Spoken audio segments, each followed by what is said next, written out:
à vous. En ce samedi 7 mai, nous allons lire et méditer l'Évangile du jour qui est tiré du chapitre 6 de l'Évangile selon Saint Jean et qui est la suite des récits que nous avons entendus dans les 3 derniers jours. Alors, au moment où on va ouvrir nos oreilles, notre cœur à cette parole, demandons à l'Esprit de nous conduire auprès du Père, lieu d'où nous sommes appelés à entendre et à accueillir sa parole. Alors, l'Évangile selon Saint Jean. Le roi des rois, c'est Jésus, le bon pasteur. Alléluia, Alléluia, Alléluia, Alléluia, Amen. En ce temps-là, Jésus avait donné un enseignement dans la synagogue de Capharnaüm.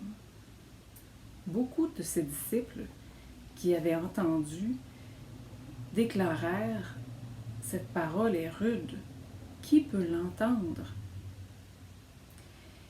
Jésus savait en lui-même que ses disciples récriminaient à son sujet. Il leur dit « Cela vous scandalise ? Et quand vous verrez le Fils de l'homme monter là où il était auparavant, c'est l'Esprit qui fait vivre. La chair n'est capable de rien. Les paroles que je vous ai dites sont esprit et elles sont vie. Mais il y en a parmi vous qui ne croient pas. Jésus savait en effet depuis le commencement quels étaient ceux qui ne croyaient pas et qui était celui qui le livrerait.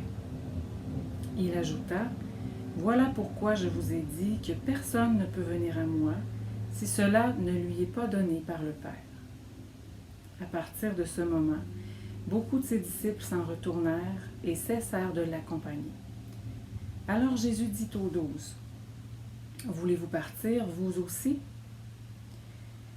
Simon-Pierre lui répondit, « Seigneur, à qui irions-nous?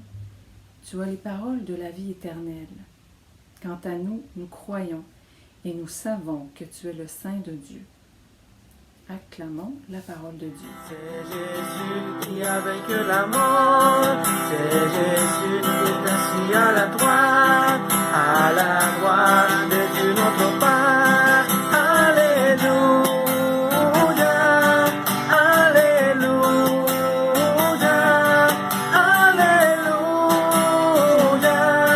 Alléluia, Amen. Dans l'Évangile selon Saint Jean, le mouvement déployé dans le prologue parcourt tout le reste de l'Évangile, à savoir ce mouvement du Verbe qui, au commencement, est auprès de Dieu et qui vient dans le monde chez les siens. Dans ce parcours chez les siens, le Verbe qui est la vie et la lumière des humains s'en remet à la liberté des siens de l'accueillir ou non. Et à ceux qui l'accueillent, il leur donne pouvoir de devenir enfants de Dieu. À ceux qui ne sont pas nés du sang, ni d'un vouloir de chair, ni d'un vouloir d'humain, mais de Dieu. Le Verbe alors se fait chair et il entraîne tous ceux qui l'accueillent dans son mouvement de retour vers le Père. Alors, ce mouvement du prologue traverse aussi le passage d'aujourd'hui. Le chapitre 6 avait commencé par le signe que Jésus avait accompli sur la montagne avec les pains et les poissons, pour que mangent les personnes de la foule qui était venue vers lui. Par la suite, Jésus s'était retiré seul sur la montagne, puisqu'il savait qu'à la vue de ce signe, les gens manqueraient la cible et qu'ils viendraient et s'empareraient de lui afin de le faire un roi, mais un roi selon leur représentation bien humaine. Et commence alors un dialogue entre Jésus et les personnes de la foule, dans lequel on retrouve notamment le discours sur le pain de vie, qui recoupe les récits que nous avons entendus depuis les 3 derniers jours.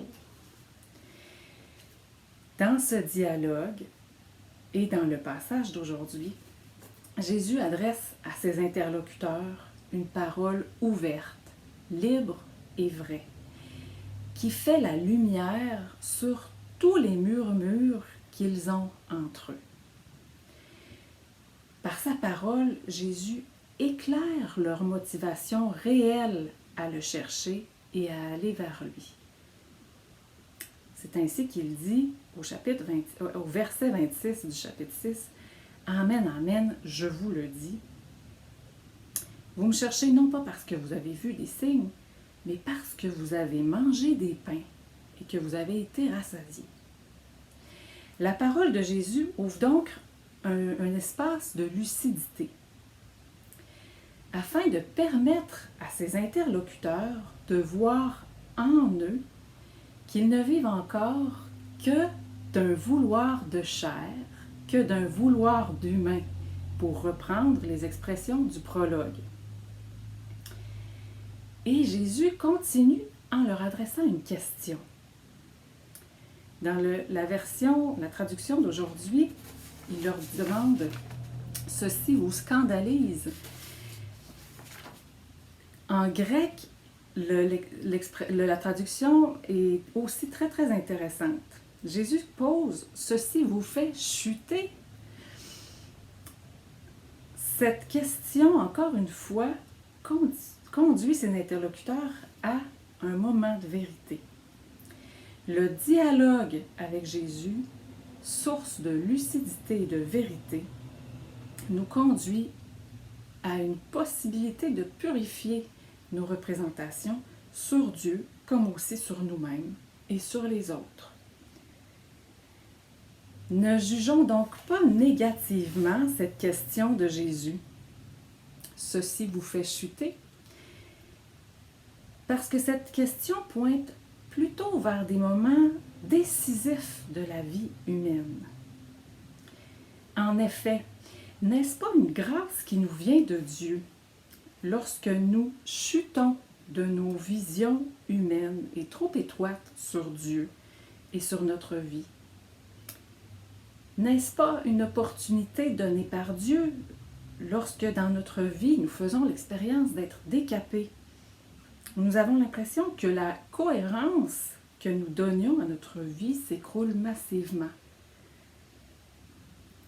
Ce sont des moments très inconfortables qui peuvent être source d'insécurité puisqu'ils nous mettent devant l'inconnu, ils nous mettent devant le mystère. Mais ces moments de chute constituent de véritables kairos, c'est-à-dire des moments favorables que Dieu ouvre dans nos vies pour nous permettre de nous recentrer sur lui et de prendre nos décisions en fonction de cette relation qui nous fait vivre.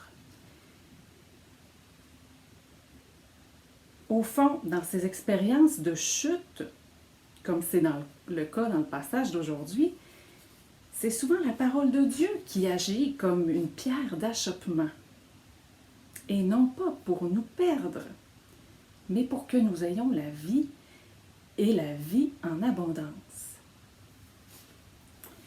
Alors, si nous considérons que la parole de Dieu elle-même est l'origine de ces heureux renversements dans nos vies, alors l'enjeu dans le passage d'aujourd'hui n'est donc pas de chuter ou non. Et même la prétention que nous pourrions avoir à ne jamais chuter deviendrait une sorte d'aveu que nous fuyons peut-être l'épée à deux tranchants qui est la parole de Dieu. Et un aveu que nous nous réfugions peut-être trop souvent dans nos sécurités et dans nos fantasmes humains. Il semble que plutôt la question que nous pose ce récit aujourd'hui est celle-ci. Comment vivre la chute? Comment accueillir ce qui nous fait chuter? Ou plus radicalement encore, comment accueillir le Verbe de Dieu épée à deux tranchants dans nos vies? Revenons à ce que Jésus dit lui-même au verset 45 de ce même chapitre 6. Celui ayant entendu d'auprès du Père et ayant appris, viens à moi. Entendre d'auprès du Père. Dans les moments de chute, nous sommes d'abord appelés à revenir à notre relation à Dieu, à remettre notre confiance en lui, avec la certitude qu'il désire que nous vivions pleinement, librement, joyeusement. Cette relation filiale à Dieu est notre fondement, elle est notre roc. Et c'est enraciné dans cette relation qui nous fait vivre que nous pouvons alors accueillir les moments de chute comme des moments décisifs au sens de lieu qui appelle notre décision. Partir, c'est-à-dire retourner à nos habitudes, à ce que nous connaissons, à nos représentations sur Dieu, sur la vie, ou choisir de continuer de marcher avec le Christ dans l'inconnu, sans voir ni comprendre peut-être, mais dans la foi. Oui, dans la foi. La foi est ce qui prend le relais lorsque nos vouloirs de chair et nos vouloirs d'humain dévoilent leur finitude et qu'ils s'effondrent. La foi est ce mouvement profond en nous qui nous relie à la source ultime de notre vie, Dieu lui-même, et qui nous fait revenir à lui. Le récit d'aujourd'hui nous invite donc à revisiter les moments de chute qui surviennent dans nos vies, à les accueillir comme des points charnières de notre vie d'enfant de Dieu. La chute devient l'occasion de grandir dans la foi, c'est-à-dire l'opportunité de naître de Dieu, d'approfondir notre connaissance intime de son mystère. Les moments de chute sont des moments aussi de décision. Et à chaque fois, le critère de discernement ultime, celui sur lequel nous pouvons nous appuyer avec assurance et solidité, est celui professé par Pierre à la fin du passage entendu aujourd'hui. Vers qui irions-nous? Tu as les paroles de la vie éternelle. Alors oui, le critère ultime de discernement est celui de la vie donnée, d'une vie en abondance qui jaillit en nous comme une source qui nous rend libres, debout, fiers, féconds, heureux.